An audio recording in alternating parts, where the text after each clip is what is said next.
Hello everyone, welcome to your very own favourite education channel Jio school.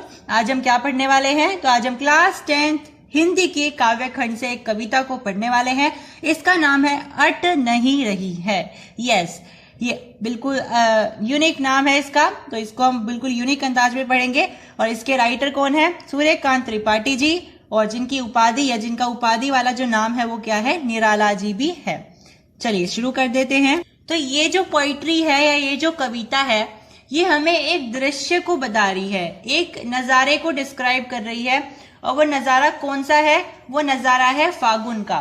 फागुन मतलब वो वाले महीने या वो वाला जो समय होता है ना, वसंत ऋतु वाला, जब नई पत्तियां आती हैं, नए फूल खिल रहे होते हैं, बिल्कुल हरा हरा होता है सब कुछ, नया नया घास उग रहा होता है ना। तो वो वाला नज़ारा यहाँ पे हमें बताया गया है। तो कवि ने इस कविता में फागुन का मानवीकरण चित्र प्रस्तुत किया है। मानवीकरण चित्र प्रस्तुत करने का मतलब क्या है कि जो फागुन है, उन्होंने फागुन को एक मानव की तरह देखा है और उसके अंदर वो सारी की सारी क्वालिटीज डिस्क्राइब करी हैं जैसे मानवों में होती है। ठीक है, तो जब भी हम किसी नॉन लिविंग थिंग को, अजीवित वस्तु को जीवित मान करके या मानव मान करके उसकी कैरेक्टरिस्टिक्स करते हैं, तो हम उसको मानवीकरण अलंकार बोलते हैं। तो यहाँ पे कौन सा अलंकार इस्तेमाल किया गया है राइटर के द्वारा?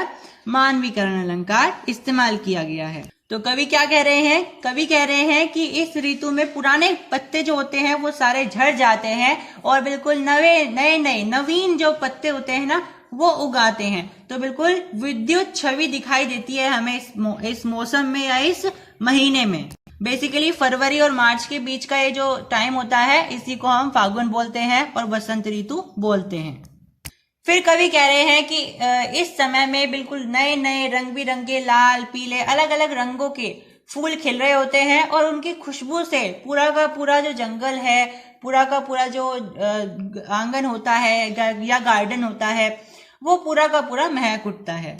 और फिर कवि देखो मानवीकरण अलंकार इस्तेमाल करते हुए कह रहे हैं कि ऐसा लग रहा है जैसे फागुन क्या कर रही है? सांस ले रही है, और फागुन के सांस लेने से ये सारी की सारी महक सारे में फैल रही है। मतलब यहाँ पे जो फागुन है उसको एक मानव की तरह दिखाया गया है कि ये जो फूलों की सुगंध आ रही है ना, ये पता है क्यों आ रही है? क्योंकि फागुन क्या कर रही है? सांस ले रही है। तो जैसे हम सांस लेकर के छोड़ते हैं ना, तो वही वाली बात हो रही है कि फागुन क्या कर रही है? सांस लेकर के छोड़ रही है।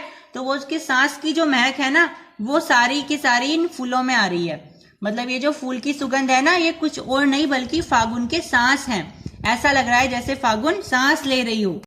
और इसी बात पे वे कह रहे हैं कि इस फागुन की इतनी सुंदरता है कि इसकी सुंदरता को देखते हुए मेरी आंखें हट नहीं रही है।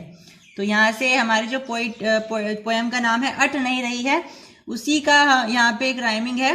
वो कह रहे हैं कि मेरी आंखें इस सुंदर सी ब्यूटिफिकेशन वाले नज़ारे को देख करके हट नहीं रही है।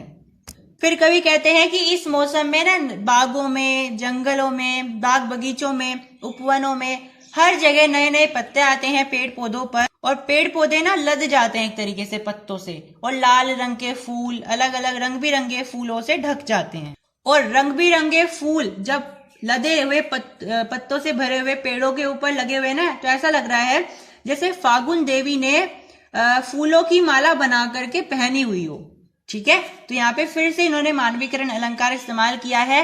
कैसे इस्तेमाल किया है? वो कह रहे हैं कि जो ये लदे हुए, जो पत्तों से लदे हुए जो पेड़ पौधे हैं ना, इनके ऊपर जब लाल रंग के फूल खिले हुए हैं, तो ऐसा लग रहा है जैसे फागुन देवी ने लाल रंग के फूलों की माला बना करके पहन रखी हो। तो बेसिकली ये जो लेसन था या ये जो पोइट्री थी, ये हमें फागुन जो मौसम होता है, वसंत ऋतु का जो समय होता है, मार्च और फरवरी के आसपास का, उसकी ब्यूटिफिकेशन को बता रहा है कि वो इतना सुंदर नज़ारा होता है। And that's it. ये पोएम हमारे यहाँ पे खत्म होती है।